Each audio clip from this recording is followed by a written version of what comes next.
Did you know that the average person procrastinates for an amazing 2.25 hours a day? I was really shocked by this, so I've made a video to share my process to get through procrastination and basically save yourself a huge amount of time.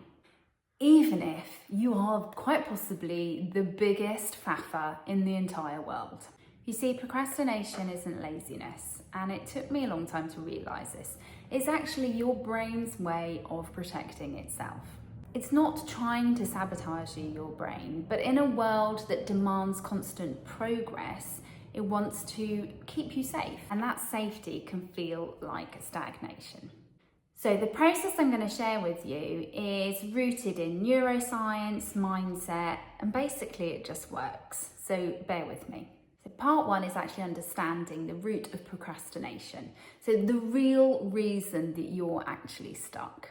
When you're procrastinating, you're not actually avoiding the task itself. You're avoiding a feeling that's coming up for you around this task. Your brain perceives the task as a threat, so a feeling comes up. You know, the amygdala, the fear center basically. It floods your body with stress, shutting down higher thinking, and this is why you faff around, start fiddling about with Wordle or whatever it may be. And it basically taps into those self-limiting beliefs that you have about yourself. This is a natural response. So this little voice in your brain may go, if I try this, I'll fail again, and it will just prove to me that, as I know, I'm not enough. The process you want to take with this is as follows. Part one, recognition. Naming what you're actually feeling is really powerful because it activates your prefrontal cortex, the area in your brain that's there for problem solving. It brings conscious awareness to the experience that's in front of you. Instead of thinking, oh, I can't move forward, try saying what you're feeling. And it might be that, I notice I'm feeling anxious about sending this email, or this feels overwhelming because it matters to me. Phase two in the system, regulation.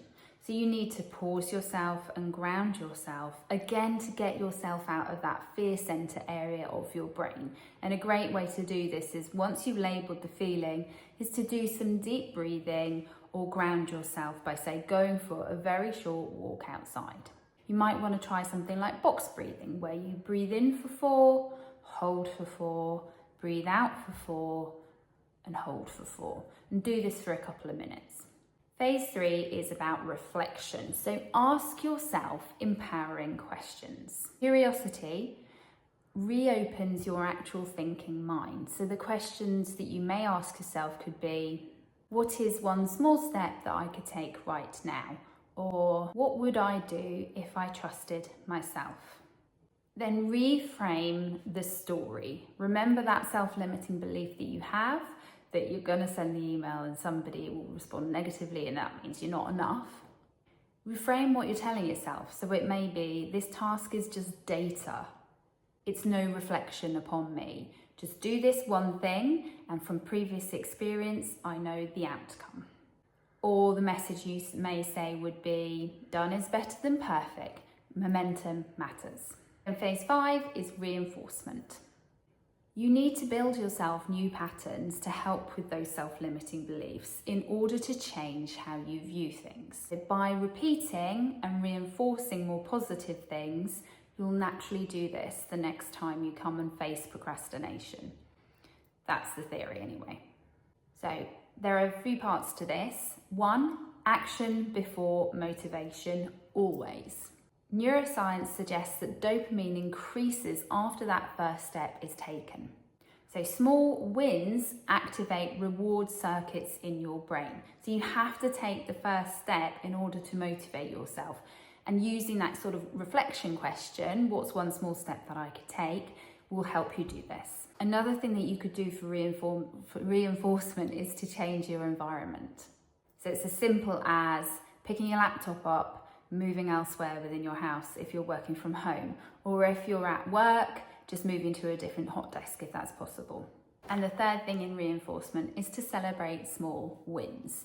When you've done just that one email, you need to celebrate this because you're rewarding yourself and giving yourself that hit of dopamine.